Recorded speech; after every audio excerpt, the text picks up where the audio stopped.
Hi guys! Gagawa tayo ng travertine finish gamit lang ang Decor Render Paste texture. So sa una po, ito yung ating Ficem board. Ito yung gagamitin natin substrate. At ang gagawin natin is mag-apply muna tayo ng primer using Deco Quartz Primer.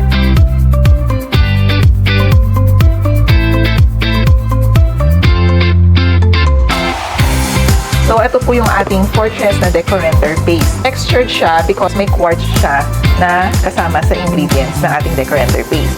So, gamit lang itong trowel, maglalagay tayo ng first coat. Kung nag-apply ka, pwedeng random style lang. First coat natin ay manipis. Naririnig niyo po ba yan? Yan yung sand natin. So, we're done with the first coat. Antayin na natin siya matapos itong first coat ng 8 hours na curing. Okay guys, so yun na po yung ating first coat. Maglalagay na tayo ng second coat.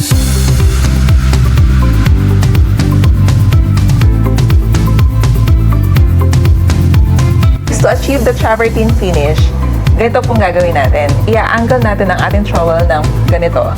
Yan. Scrape off natin ng ganyan. Ayan guys, tapos na po ang ating travertine finish. At ang dali niya lang gawin. Comment naman kayo guys kung anong accent color ang gusto nyong gawin dito sa ating travertine finish. See ya!